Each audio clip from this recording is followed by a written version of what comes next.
Welcome to the Project Inspire Chizuk, Daily Chizuk broadcast. My name is Rabbi Simcha Barnett. I'm the Executive Director of Project Inspire. We want this series to be inspiring, to be uplifting, to help us with our avodas Hashem, and also, most of all, to try to positively deal with the challenging situation that we find ourselves in. You have to begin at the beginning. And Jewish philosophy really rests on one incredibly revolutionary concept, and that is our concept of Hashem, our concept of God. Jewish people really brought a revolutionary concept into the world. And many of us are so used to it, we don't know how revolutionary it is. But the idea of a God who's infinite, we don't even really clearly know what that means. We know it's not finite, it's not bounded, not limited, not imperfect.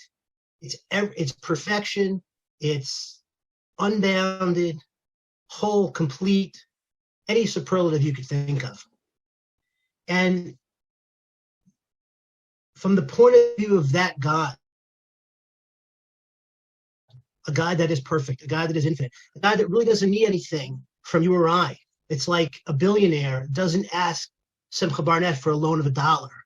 So therefore, if God chose to create this world, all the philosophers, all the Jewish sources say it was really the first act of love, of selfless giving to the creation. And I would call it the longest running love story in the world. All love stories are just a corollary or just a extension of this continually running love story between God and humanity, and particularly the Jewish people. God wants to give us all kinds of pleasure. He created even a Garden of Eden called the Garden of Pleasure. But our world, we understand, was like a hospitality inn. That's how Abraham found God. He saw this tremendous inn giving pleasure, smells, taste, beauty, intelligence, creative ability, all types of incredible harmony, perfection, and absolute pleasure. So Abraham understood that this God was a God that was a one-way street giving to its creatures. So Jewish math, I always call it Jewish math or axiomatic. It's axiomatic that any pleasure in this world that we're all after, whether it's relationships, whether it's physical pleasure, spiritual pleasure, any pleasure whatsoever, must be a subset or from the source of the infinite source of all pleasure, which is God. God, I always used to kid my kids when they were young, is you got ice cream cone and you got God. What's bigger? What's bigger, my 6-year-old son? And they would know it was God, but they really emotionally wanted to say ice cream. But they understood that was ridiculous because somehow ice cream and everything else finds its source in God. So we know one thing, that God's perfection necessitates that he's an absolute giver, absolute independent, no dependence on anything else. So he gave us a tremendous gift.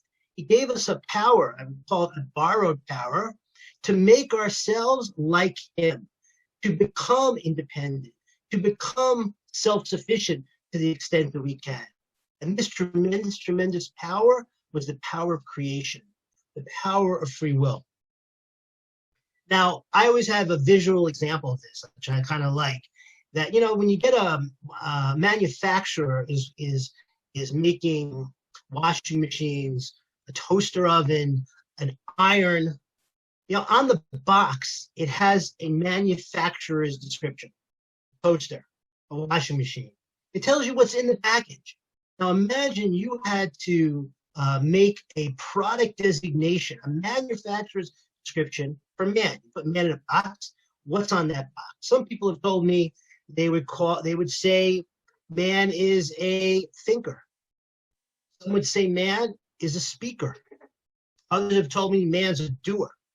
But I think the best description, which encapsulates what man really is man as a chooser. The use of free will, the use of that power that we have, is something that we can engage 24/7. That's our essential power. Now, Pirkei Avos, chapter 3, Mishnah 18, says it like this. comments about free will this way. Rabbi Akiva used to say, beloved is a man that he was created in God's image, Selim Elohim. But even a greater show of love is that it was made known to man that he was created in God's image. As it says in the Torah, in Gracious, B'Tselem Elohim Asa Adam. In the image of God, he created man. It's very fascinating. We understand that the creative ability, free will, is a tremendous, tremendous power. And we're thankful for it. But would we think that God telling us that we have this power of free will is such a big deal? It's like, what does he want to do? Like, pat me on the back? I'm so great. I share this power with God. Rabbi Weinberg, the founder of the Torah, and a lot of the material in this presentation is built on his classic class on free will. He used to give a very nice analogy. He would say, imagine you have a homeless man or woman on the streets of New York, and their life's miserable. They're living hand to mouth in squalor on the streets. It's a really terrible existence.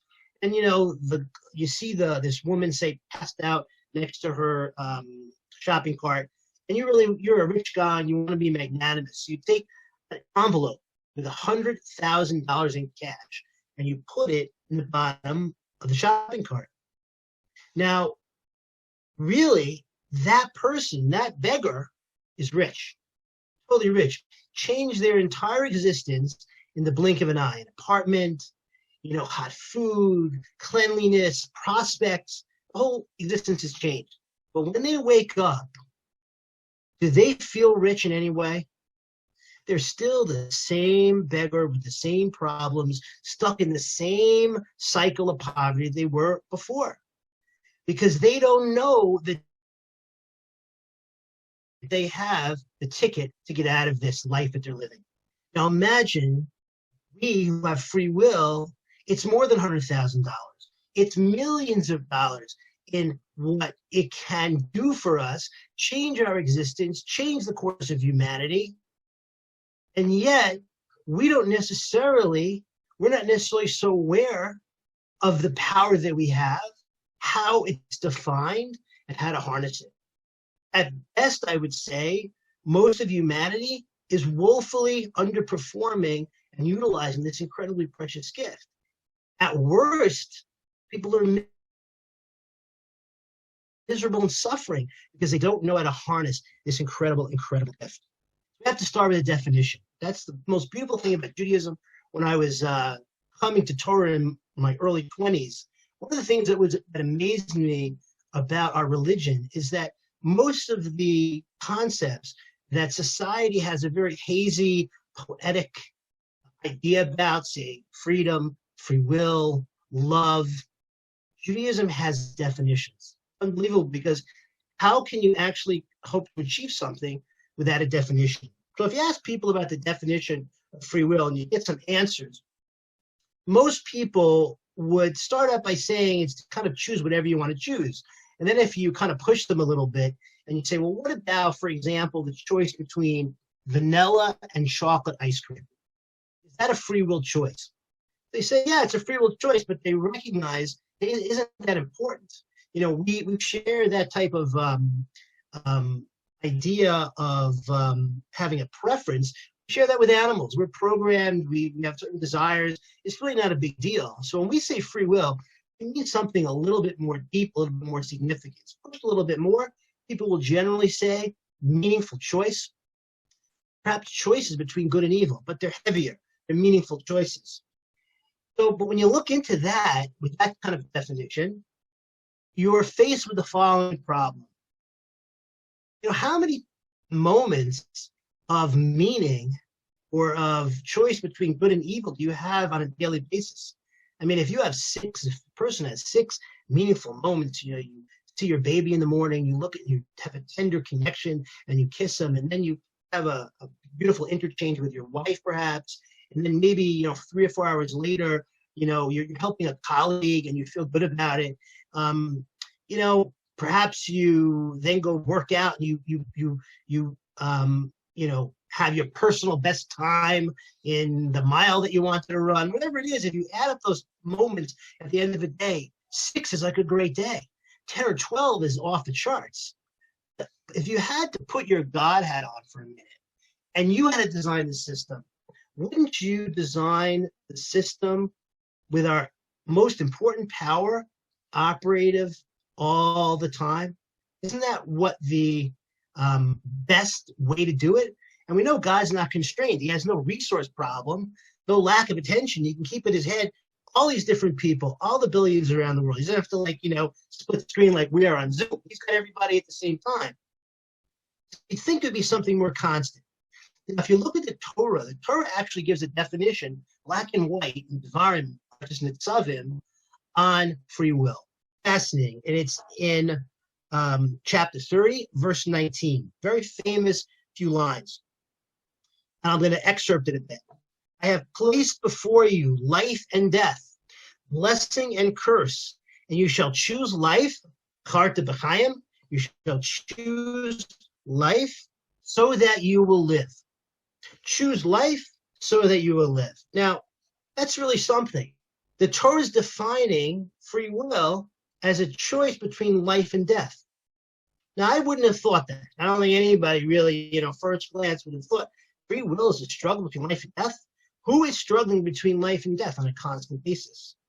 And that's number one. But number two, which is perplexing, is I would have thought that the only way not to live is to choose death.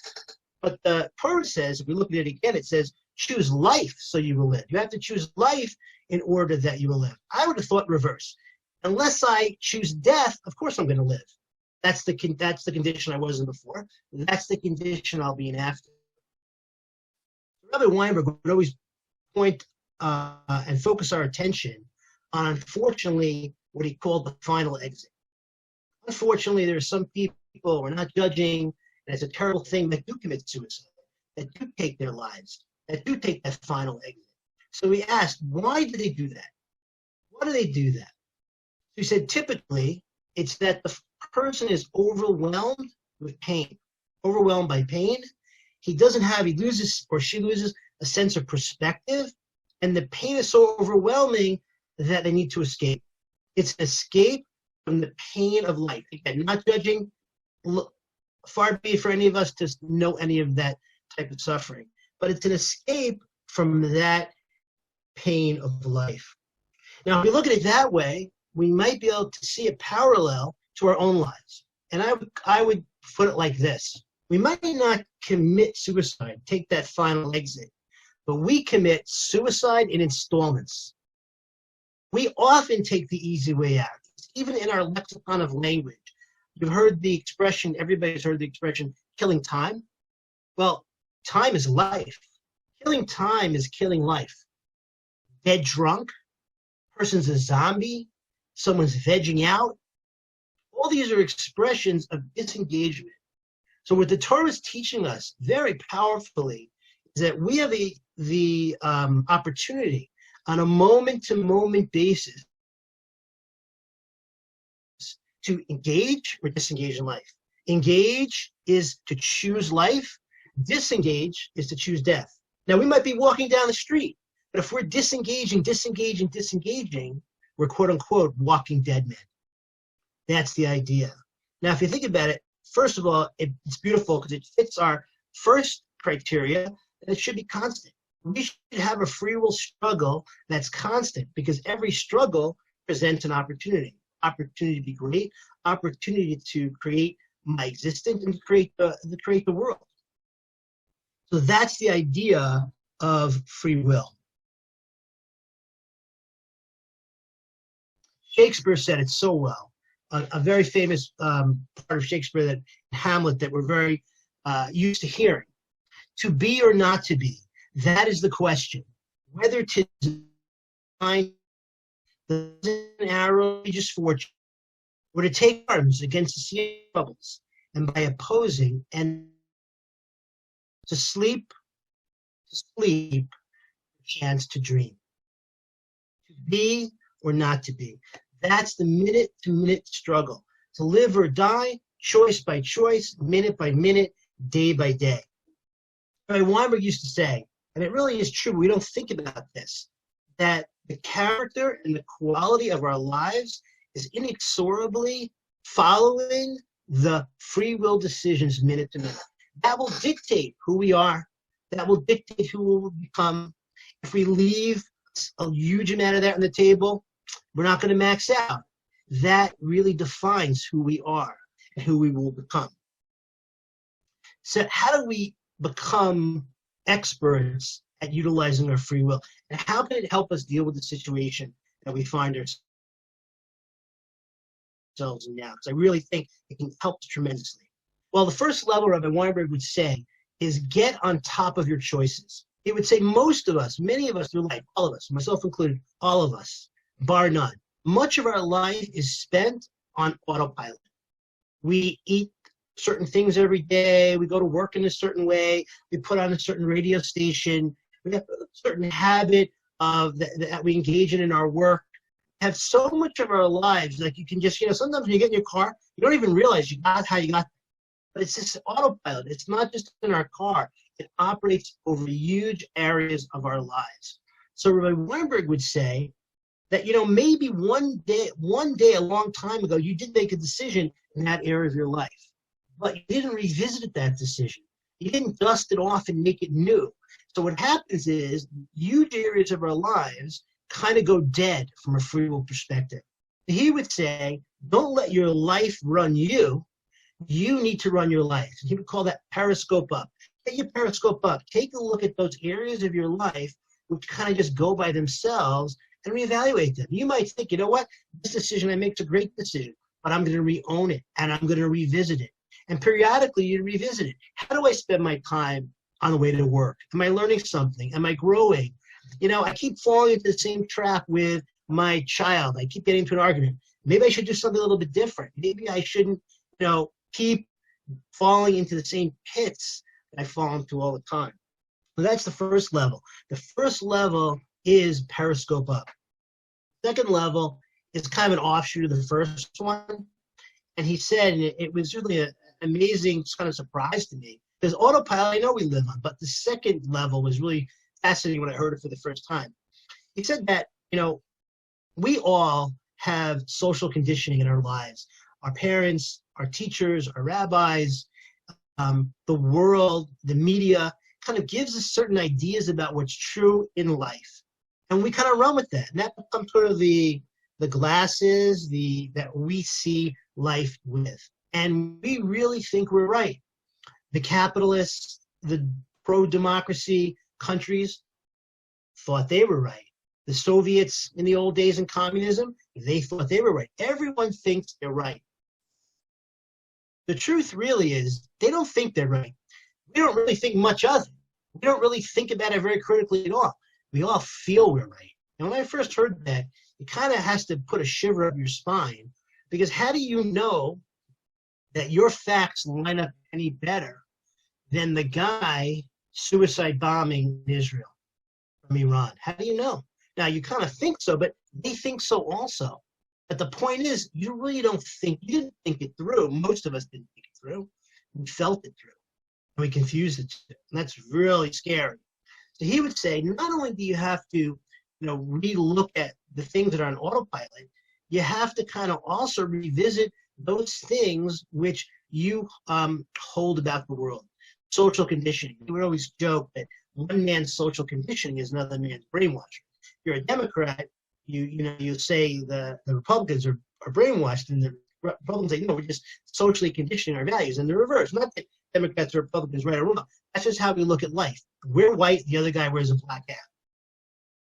So he would say, now make those your own. Don't just destroy them because you were taught them by someone else. Your parents, your rabbis, your society. No, they could be great, they could be right. Make them your own. Know why they're right.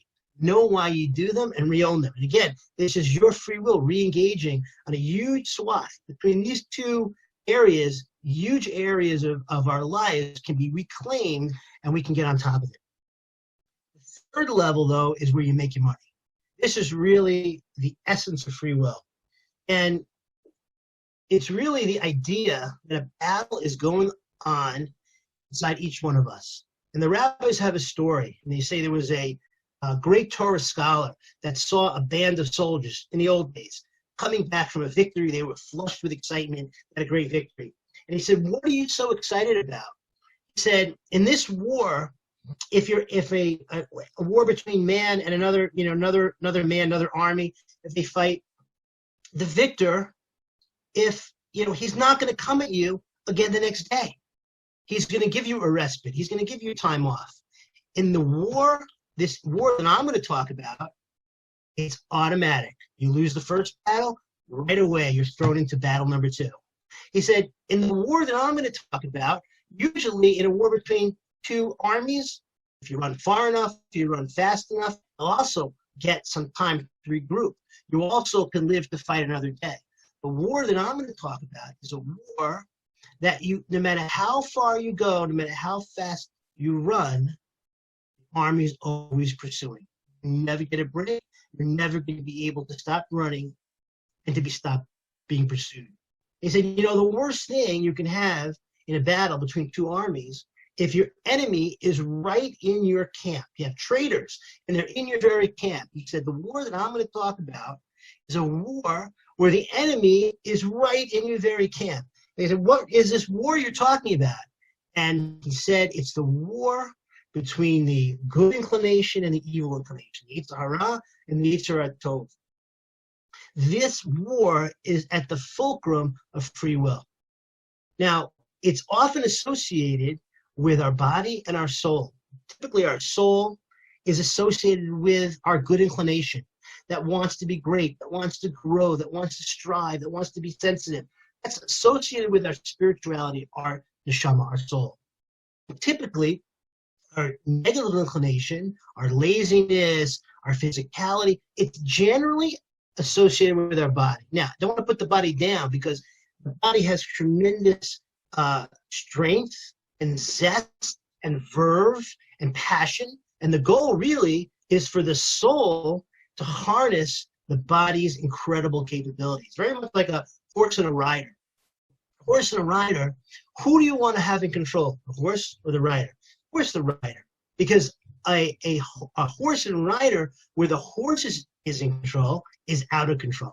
That is scary. That's addiction. That's crime. That's a slippery slope into, I don't want to know what's going on over there. So the soul needs to hold the reins, but it needs to co-opt the incredible talents of the body. That's the body-soul dynamic and the body-soul war. Now, let's get practical. How does this manifest itself? So often, it's a choice, and free will, Rabbi Weinberg defined brilliantly, is a choice between doing what we feel like and what we want. Between what I feel like doing and what I want to do. And what I feel like doing, it's almost always associated with the right now I got to have it needs of the body. For example, one of my freewill struggles is, I'm always on the latest diet and I'm trying to watch my weight, not doing so great. Now I'm trying to slim down a little before Pesach, but look, we're in quarantine. What else can you do but eat? But anyway, I'm looking at the chocolate cake my wife just made, and it looks unbelievable. And I feel like eating it. I really do. I want it. It's calling me. It's calling my name. You know what I'm talking about. But I want to be thin. I want to be healthy.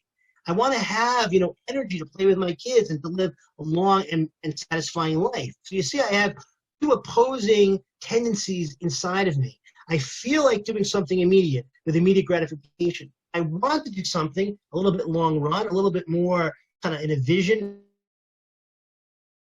and mature. And if I'm fighting against myself. Remember when I was 16, I used to be a tennis player. I used to play on the circuit. I decided I wanted to try to get a bit of an edge, to my game. So I started jogging at like 6 in the morning. And to me, that was a 60-year-old kid getting up at like 6 in the morning. So one part of me wanted to jump out of bed because I really wanted to get the edge. But I felt every time that alarm went off, I felt like hugging the pillow. And I had this battle. I almost felt schizophrenic. And it didn't stop. I went out for the run. And right in the beginning, it's kind of tough and you're susceptible to quitting. And I remember the voice inside saying, hey, if you take one more step, your heart's going to blow up. Ridiculous things like that. And my other voice saying, Oh, come on, let's just run another half a mile. And it'd be this war. And I thought, again, like I'm this it was an old book, Sybil, a schizophrenic person. But that's the war between the Yetzer Hara and the Yetzer Tov that we're all familiar with. We understand how this war is waged, and we understand how it's fought. But how do we get over it? How do we get over it? So the first thing is to take a look at your particular struggles. Now, not all of us have the same struggles. My wife, for example, she doesn't have my food struggle. She has other struggles. Every one of us has probably, 5 or 6 essential free will struggles.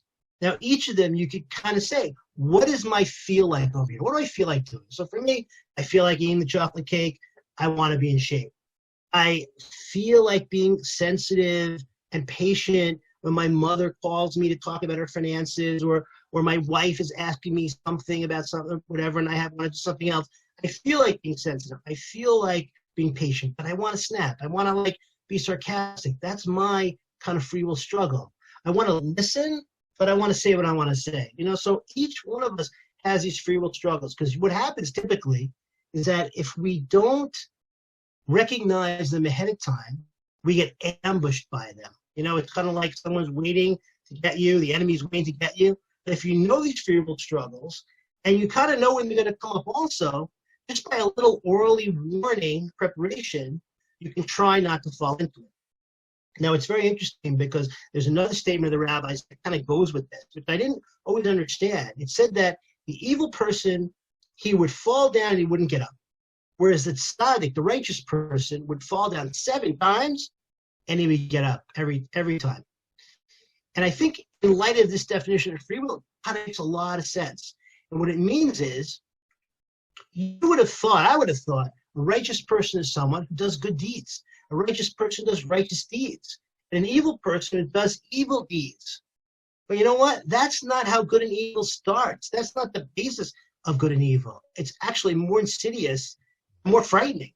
Because really what this is saying, this statement of the rabbis is saying, is that you want to be a righteous person, the best way to be a righteous person is just engaging in the battle of life. You get knocked down on the canvas, you get up again. And you fight, and you fight, and you win some, and you lose some. And if you keep fighting, you will win more than you lose. And that's the road to righteousness. Whereas the road to being an evil person is quitting, is giving up. You give up enough, you quit enough, you start taking the easy way out, you start taking shortcuts, you can see how that can lead to a real downward, incredibly downward struggle. Now, to be really effective in free will, you have to know one thing. Brings us back to the beginning of the class. We mentioned that the world was created for our pleasure. God wants to give us pleasure. There's one big counterfeit out there that trips us up right in this free will battle you got to know about. Rabbi Weinberg always used to ask. He would ask people all the time, what's the opposite of pain? 9 out of 10 people would say, 9 out of 10 would say, the opposite of pain is pleasure. And Rabbi Weinberg would say, no, good guess, but no. The opposite of pain is not pleasure. The opposite of pain is no pain. You're in a car. My car, it always happens, unfortunately. In the summer, my air conditioning breaks. No Freon. I'm in pain. Now, when I get a new shot injection of Freon, am I now in pleasure, or am I now in comfort? I was uncomfortable in pain before. Now I'm in comfort. The opposite of pain is no pain or comfort. Now, if a person thinks that pain is pleasure, that pleasure is comfort, then all he's going to be going after in life is comfort. He's not really going to be getting a deep pleasure. Because we say, and if you think about it a little, the greatest pleasures that any of us have ever had, say you've created a business, say you've had a baby, say you've raised children, say you've won a marathon race, or you become a tennis champion, all of those efforts that you remember for the rest of your life were at the expense of a tremendous amount of struggle, a tremendous amount of effort, even a tremendous amount of pain. We say in the gym, no pain, no gain. We all kind of know this, when we think about it for a minute, but on the superficial level, we gravitate to comfort. But really, it's fool's gold. Rabbi Weinberg would always drill this point home. He would say, what's your parents' greatest pleasure? What's your parents' greatest pleasure? And everybody would say, me, their children. And Rabbi Weinberg would say, what's their greatest pain? And they would say, children. Their greatest pleasure is also their greatest pain. Now, when Rabbi Weinberg would ask me that, I happen to have a twin brother. So when he asked me, what's your greatest pleasure? I would say me. And when he asked, what's your parents' greatest pain? I would say my brother. But for the most of the people, they would go this way. But what he was trying to illustrate, so beautifully, is that pain is the price tag for deep, everlasting pleasure. Pain's got a tremendously bad rap in our society. It's become a pejorative term. It's not. It's how we become great. So we need to make sure that we're not trading in real pleasure for comfort. And our society is pushing comfort. Madison Avenue, it's pushing no problems,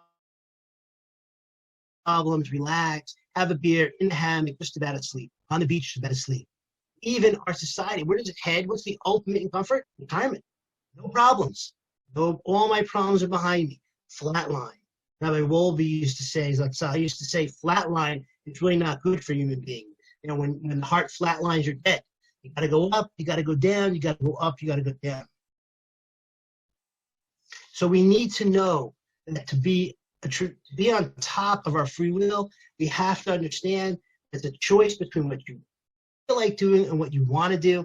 And if you work at what you want to do more and more often, and by the way, that's becoming more in line with your neshama, more in line with your soul, more in line with your higher aspirations. I would say it's your aspirational self.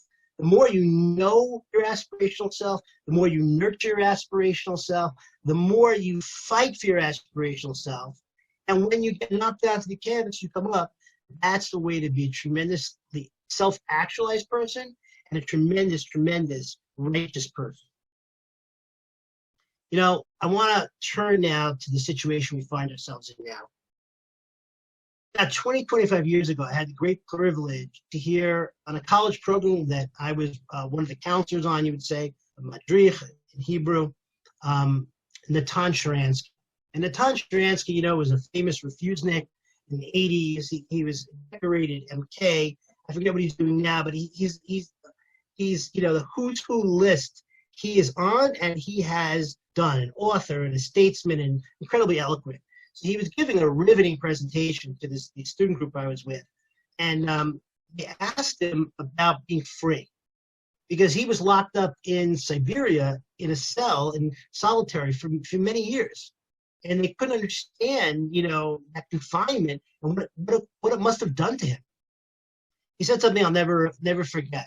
He said that, when I was in that cell in Siberia, I felt more free than when I walked down the streets of Tel Aviv in Israel. People didn't understand what he was talking about. And then he explained himself.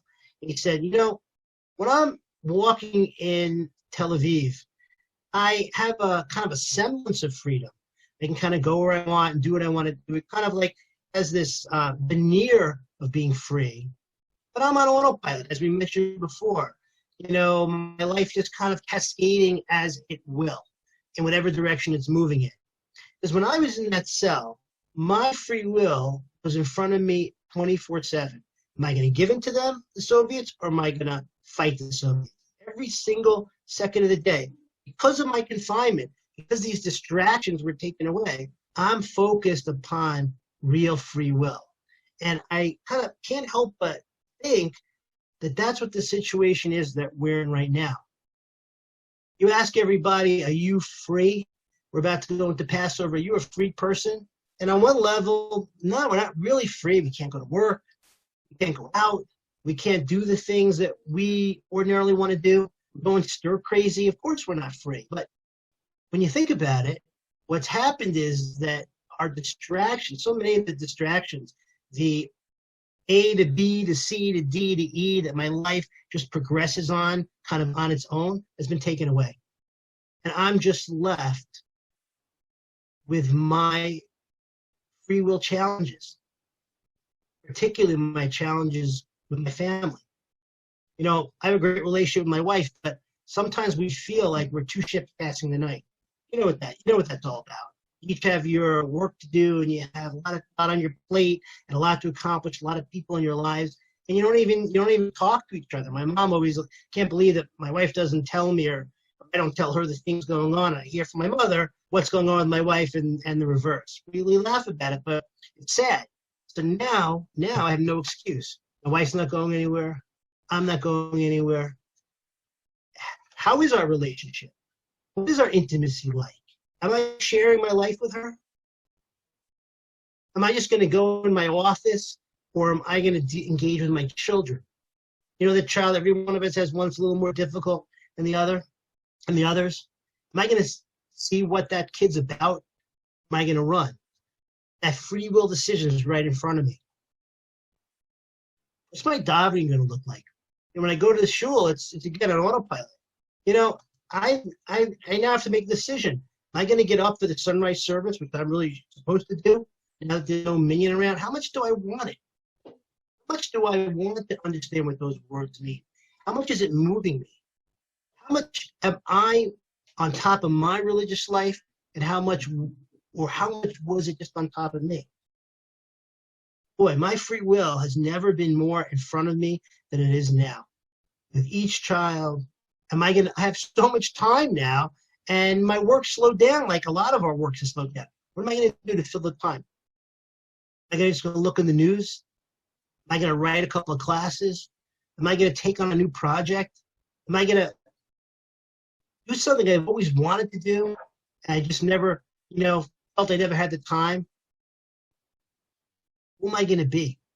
What are my choices going to be?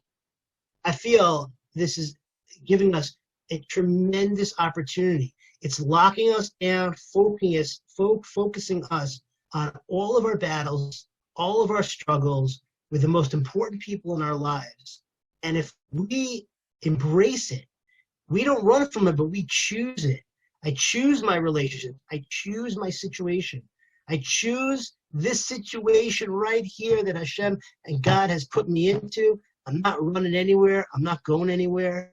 And I'm going to make the best I can out of this situation that God lovingly has picked just for me and just for you and just for everybody.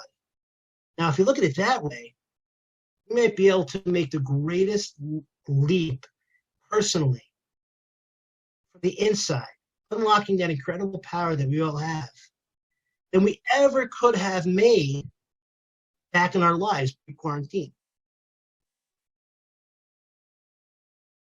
And if we set a new baseline, if we reset the narrative, each one of us can reset the narrative on our entire lives. And we can go from ordinary to extraordinary. Imagine we get now with a new lease on life and a new commitment to our unleashing our power and confronting and engaging in our life. Imagine what we could do when we get a larger field of choice, of opportunity post this situation we're in now. So my bracha is that we all engage and not disengage.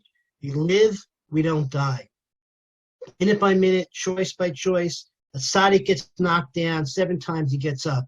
That's all we have to do. Hashem, God wants to know that we want it. We want to be better people. We want to be greater people. God willing, he'll make us great. He'll make us better than ever before. And we'll get out of this situation, God willing, us, the rest of the Jewish people, the entire world, stronger than ever. And really be in a much better position to change the face